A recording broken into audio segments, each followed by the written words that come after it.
Welcome to my 13-day Halloween countdown. Day 9. Hey up folks, good evening. It is the 20... I thought it said 22nd then, I thought it had gone back 5 days. It's the 27th of October and it's 10 to 8 and it's day 9 already of my Halloween 13-day countdown. Coming up, I've got day 9 obviously on my spooky countdown calendar. I'm also having a talk today after reading a story just about the way that society has gone downhill. To be honest, that's what I'm talking about basically. How things have gone wrong, and I'm also going to be doing a poem to do with it as well. So it's going to be quite a good vlog, but it's going to be quite a lengthy vlog because I'll be getting on my soapbox again. So be prepared. If you want to listen, no problem. If you just want to watch the unboxings, no problem at all. Anyway, I'll pause it there for a minute while I get ready to do my unboxing.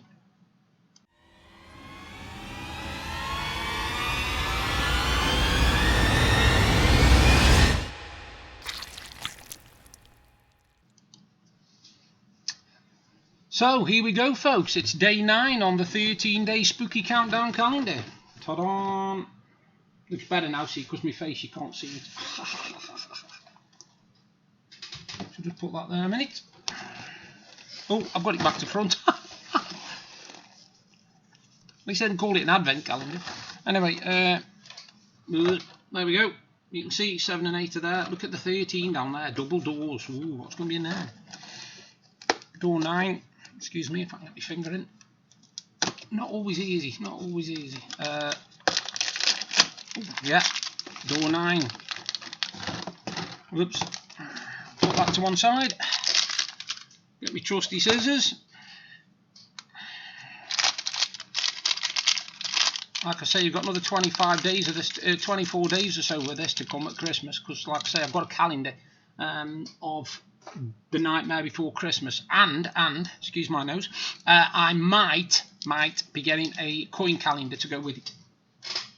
So there might be some coins for you to see as well. Right, who have we got? Shall we have a drum roll? I can't even get the bloody thing out. Let's have a drum roll. I'm going to look at it at the same time as you. Oh yeah. Yeah, I don't know whether you can see that properly. I have a feeling that that is Annabelle from the horror film. I don't know if I can do this actually. Somebody told me to do this because it sometimes shows up better. Oh yeah, it doesn't bad actually. It doesn't show up too bad, does it? That? Well, that's Annabelle, I think. That I'll go for Annabelle anyway. It looks very doll-like, and she's sitting on a chair. So I think anyway, I would go. That's Annabelle out of the horror film. Annabelle. If you've never seen it, they're pretty good actually. You want to get yourself watching them. Creepy as hell, which I like, you see, because I like horror, but I'm not much for these slash them up and cut them into pieces and sew people back together and all that sort of thing. I'm not into stuff like what was it called? The one where they join people together. Mr. Millie. I can't remember what it was called. Centipede Man or something horrible like that. It was horrible anyway. And all I know is I'm not really into things like that, but I am more into your supernatural ones that mess with your head a little bit, you know, ghosties and supernatural things. My particular favourites actually are Japanese horror films, and I think it's because of the movement of the camera and the way the filming's done. I think they're brilliant. 1 minute somebody's miles away from the screen, and then in the next shot they're right on the camera, and it, you know, makes you jump 10 foot. I do prefer Japanese horror films. I've got quite a collection of them. And just as an aside, if you can ever watch the original Japanese Ring films, they are miles better than the American remakes. Sorry for distracting you there, but yes, door 9 is Annabelle. If I've got it wrong, I'll kick myself up the butt. But there we go, that's door 9 on the calendar.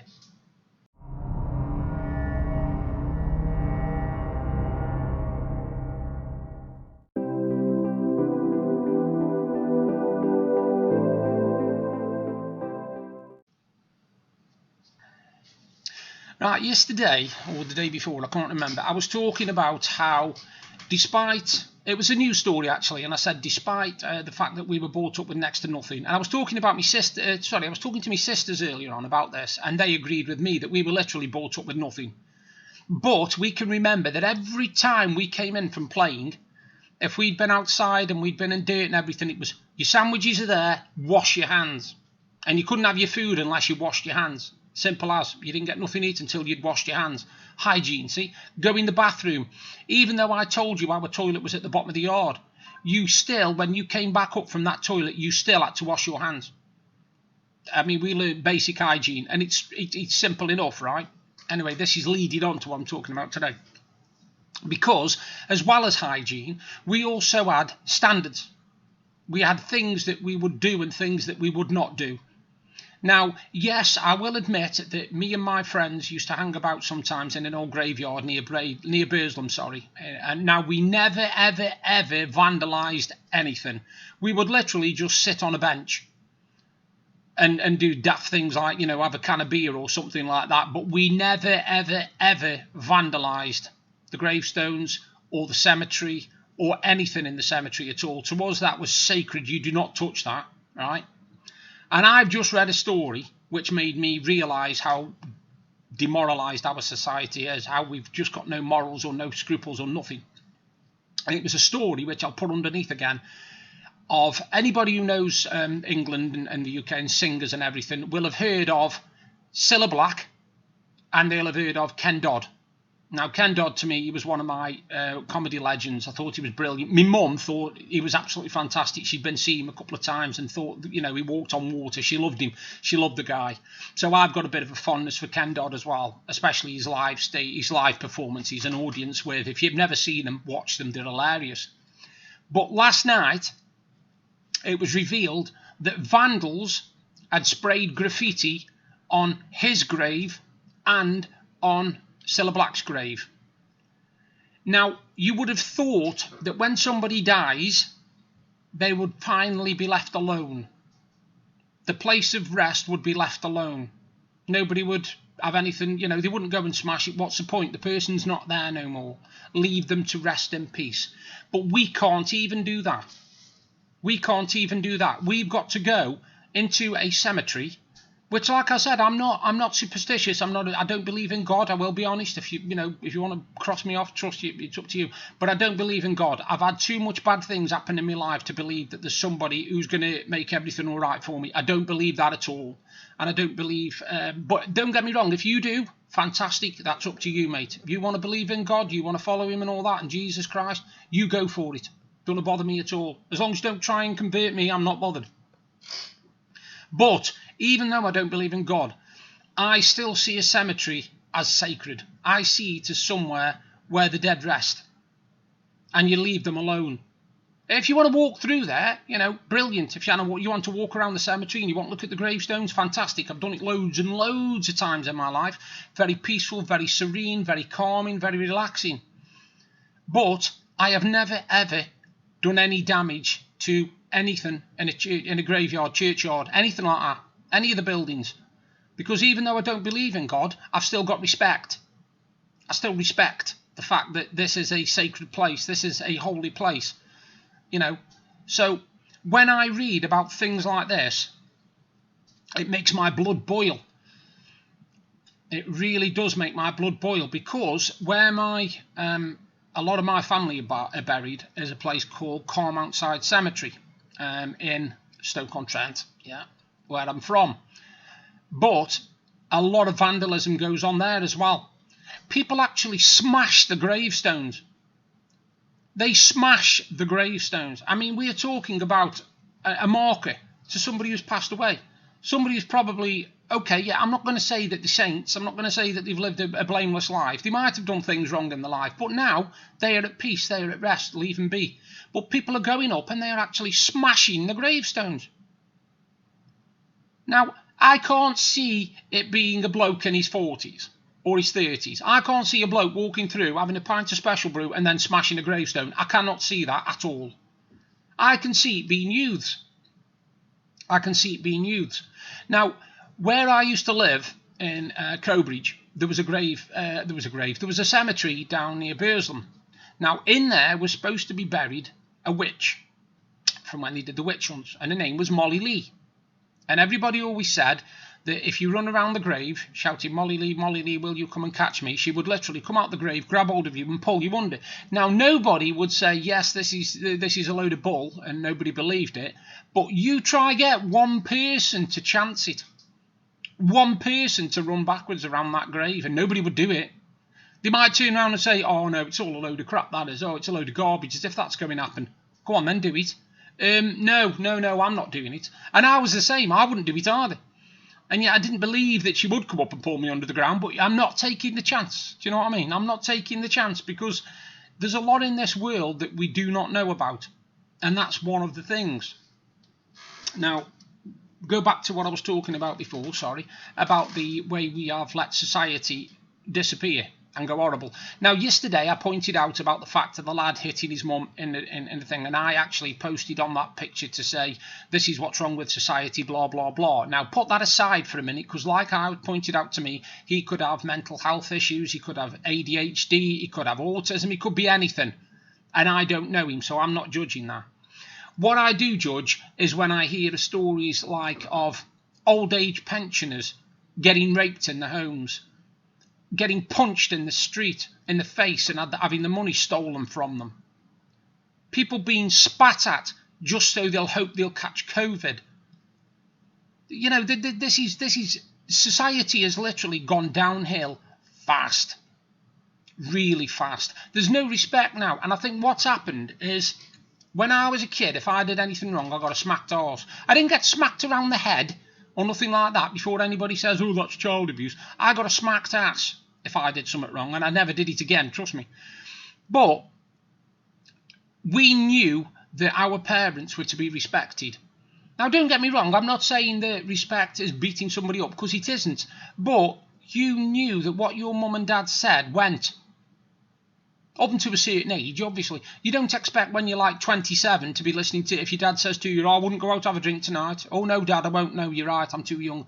You know, none of that. I'm not on about that. What I'm saying is, when you're at an age where you have got parents that you are live with, because obviously all the way up until, most people anyway, up to about 18, 19, you will still be at home, unless you've gone college or uni or whatever. And a lot of people now talk to the parents like I talk to friends. They will address them by the first name. Now, I don't know if you're like me, but I would never, ever, ever, ever, ever have called my mum by her first name. Now, my mum was named Elaine, and it still seems weird saying it now. And she passed away, like I told you, in August. But it still feels weird saying it now. Because I would never, ever have called my mum. I would not have rung my mum up and said, good morning, Elaine, how are you? Because that's just disrespectful, mate. That's disrespectful. Your mum is your mum. And you just say, good morning, mum, good morning, mom, good morning, whatever you call her. But you don't call her by her first name. I'm pretty sure 90% of people would agree with that. As you get older, yeah, fair enough. I'm not sure whether you would or not. Because I know some people who've got elderly relatives, and they still call them by mum, uncle, auntie, whatever. They don't call them by the actual names.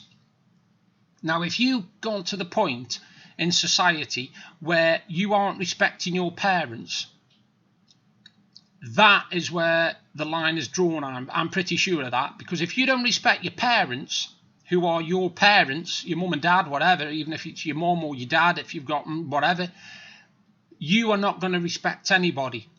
And once you've lost the respect then of that child is then not going to think he should respect law, order, anything. So that's why now more and more policemen are getting thumped by youths. More and more people are getting like 7 or 8 lads beating the hell out of them in the middle of a street for nothing, just because they've walked past them. This is what I'm saying. This is where the morals of society have gone. Now, I remember, this is an incident which I've talked about before, many vlogs ago. We were walking home, this is going back about 15, 16 years, me and Deb. We were walking home, and I saw these two girls having an argument, massive argument. They were just about to start belting hell out of each other, and there was a couple of other girls there as well. And I said to Deb, I might just see if I can calm this down a bit so anything doesn't happen. She said, oh no, don't do that. I said, yeah, but that's the right thing to do, to stop them from knocking 7 balls out of each other. She said, yeah, but you know what will happen. You'll go over there, You'll tell them calm down, etc., etc. All of a sudden, them two will remember that they're friends, and before you know it, all 5 of the girls are kicking you. And I thought, wow, man, and I got to thinking, she's right. Because I've heard stories where you've got, say, a bloke who he's seen somebody hanging around by his car trying the doors. He's gone out to tell him to get away from his car, and they pulled a knife and stabbed him. Or they've got a baseball bat and smashed him one across the skull. And some people have died from this, and it's like, no, it ain't really worth it. So whereas you want to play the good guy, you want to do the right thing, sometimes you have to say, no, hang on a minute, this could be my life on the line here. No, yes, I'm not a chicken. I'm not saying that, oh, no, I'm not having nothing to do with that. I never saw the thing. Don't get me wrong. I know what to look out for and stuff like that. But my days now, obviously, of getting involved with anything like that are long gone. But I'm talking 16 years ago, so I'd have only been about 32. 32, and the idea of 7 or 8 17, 18-year-old girls suddenly kicking the crap out of me didn't appeal then, and it doesn't now. But you see society, and you think, where did we go wrong? When did we lose this respect? And one of the things that stopped it is obviously, like I said earlier, when I was young, if I did something naughty, I got a smack backside. Right? And I know all my friends used to get exactly the same. If they did wrong, they would get smacked by the mum or the dad.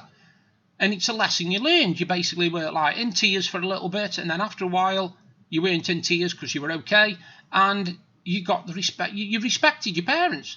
Don't be afraid of them. I'm not saying you've got to be scared or terrified, but you respect them.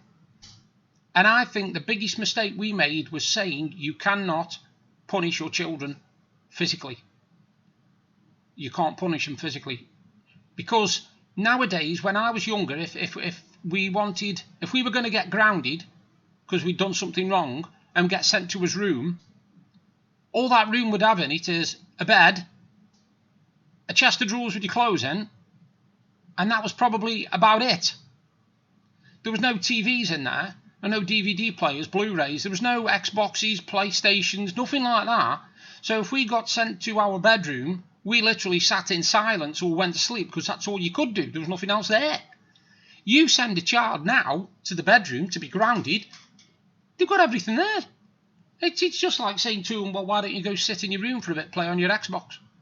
It's not a punishment no more. It's not a punishment no more. We don't punish. We basically say, oh, well, don't worry, it probably won't happen again. But this kid then thinks, oh, hang on a minute, I got away with it then, and there's nothing they can do. So you are getting now more kids kicking off against the parents and threatening them with the police and all sorts of stuff. You are getting parents who are getting cautioned and God knows what for hitting the child. And all they've done is smacked them across the arse because they've been naughty. But no, you can't do that no more. No, that isn't on. And because you can't do that no more, and because they know that you can't do that no more, they run riot. They think, well, what the hell? What punishment am I going to get? Nothing. What can you do to me? Nothing. And this is the problem we've got. People have got to draw the line between what's called child abuse and what's called punishment. If you do something wrong when you're a child and you get a smack backside, it's basically saying to you, you do not do that, that is wrong. You learn what's right and what's wrong. You go around smacking a child around the head, and that's something I don't agree with. I mean, I've seen it when I've been downtown sometimes when a kid's done something and you've seen the parents smack them around the head. Now, I don't agree with that, because the head's very sensitive, and especially when you're young, because when you're young, your cranium isn't properly formed, and it forms over the years. So if you've got a 5 or 6 year old kid playing up and the woman smacks him across the head, you don't know what damage that's going to cause. Mind you, then again, for some of the 30-year-olds, I know probably haven't got the brain formed yet, are they? But, like I said, when I was younger, you got a smack across the backside. Or if you bad-mouthed them, then you got a whack in the mouth. You got a smack in the mouth. Don't talk to me like that. No problem. Yes, you might go, or whatever, but you'd soon get over it and you'd realise not to do it again, because you didn't fancy getting a smack in the mouth next time. So you'd keep your gob shut. And it was instilling discipline, but it was also instilling respect. But that doesn't exist. That doesn't seem to exist no more. Respect is something that's gone right out the window. Kids don't get punished no more because they can't. What are you going to do to them? What can you do to them? Oh, well, you're not having this at the end of the week. Yeah, wow, brilliant. If we did things naughty when I was younger, I'd have stuff taken off me. If I was, say, on my Spectrum and I badmouthed my mum, my Spectrum would be unplugged and it'd be out, gone. I wouldn't be seeing it for a week. You're not allowed to go on that. You know, go in the bedrooms, take the power leads off all the stuff. Can't go on the Xbox when there's no power lead plugging it in, can you? But no, we don't do that. We'd rather just say, oh, well, if they're in the bedroom, at least they're quiet and they're out of my way. Well, that's just bowing down to them. And that's why you're getting the disrespect now, where they're going into cemeteries and they're smashing gravestones or they're spraying graffiti on them.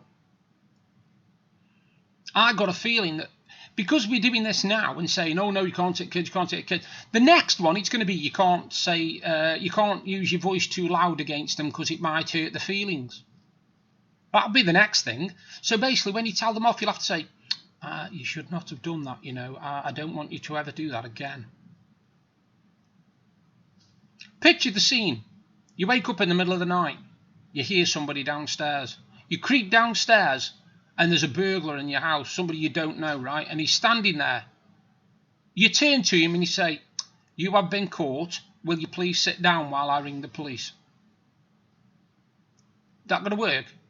Nah, it's not going to work.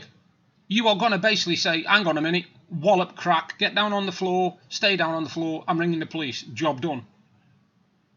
Kids are exactly the same. You say to them, oh, well, you really shouldn't have done that, you know, that's naughty. Really? That's really going to make a difference to them? Your words? Your words are going to make a difference? Don't get me wrong, there's some kids that are really brilliantly behaved. I've seen some brilliantly behaved children and thought their parents have got the right idea. You know, they might not have hit them, they might not have smacked them, but then again, it doesn't look like they've had to. But for every one child you get like that is decent and that doesn't need smacking, you'll get 30 that just are complete and utter horrible people. You wouldn't want them for your children. You wouldn't want them for your children. I remember something I saw a few months back, and it was when this COVID thing started, and they started saying that people could only go in the stores one at a time. And I saw a video of two lads who basically came out of Asda, and they were doing all the, the expressions that you see in like drug films, cop films, yeah, blood clot and all this crap. And they were white as I am, don't get me wrong, they were white as I am, but for some reason they must have thought they were in the Bronx.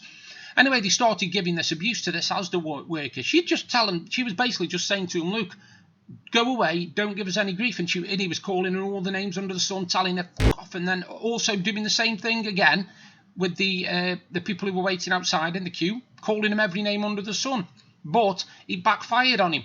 Because somebody had been recording it on their camera, their phone, it got on the internet.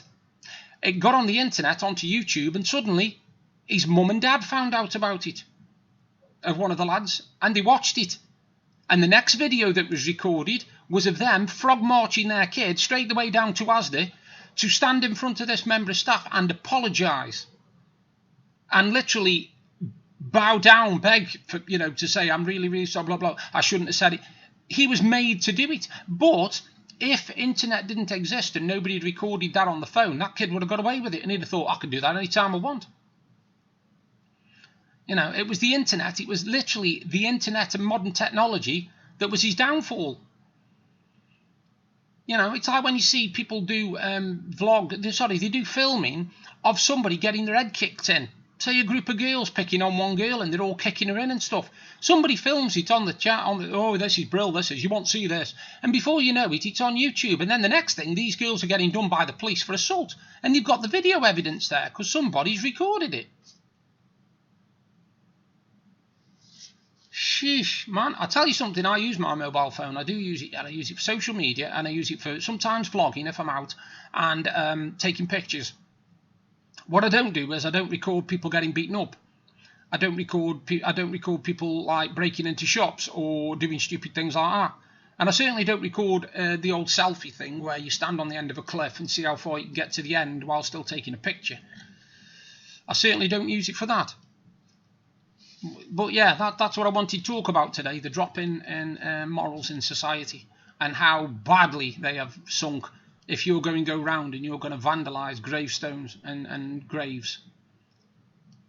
I mean, if you could, the one thing I will say, if you've got somebody who was badly treated by this person, just let's say this person was, I don't know, just for the sake of it, somebody who they knew was the grave of a paedophile, right? And this person was one of their victims.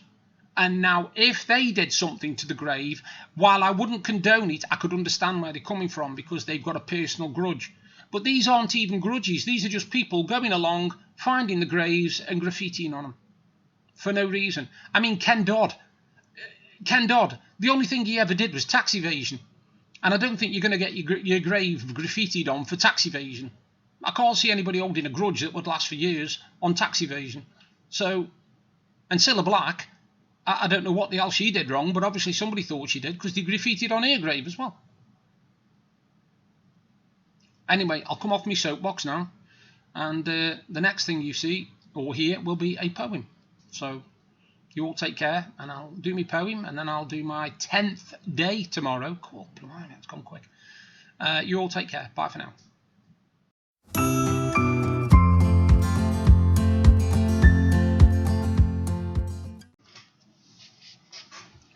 Just get myself comfy.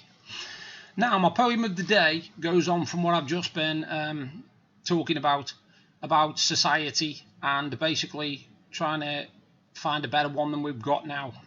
So enjoy this, and it's called Where Is It? Will you take me away? Will you show me that the world is there? Will you please show me that people care? Do I need to beg to see this in my life? Or is it there? Will you let me dream? Dream that people are not the way they are. Dream so I can see a million stars. I need to close my eyes and see. I need to dream. Will you comfort me with words that break down the barriers of hate? With words that tell me that it's not too late, that there is still a chance if we try? Will you stop and think? Close your eyes, what do you see? A world where people can be free, where hate is such an alien word that no one knows what it means. Will you? I wake each day. I hope that all the pain has gone away. I want a world much better than today, a place where love and peace will stay. Where is this world? I need to know. And that's called Where Is It? And I wrote that last year, and basically it's about the moral decay in society. Society. Can't even say the word now. Right, so tomorrow is day 10 of the countdown, and remember today's day 9 was, ta-da, Annabelle. Creepy doll, actually. Creepy eyes. Anyway, you all take care. I'll do another vlog tomorrow.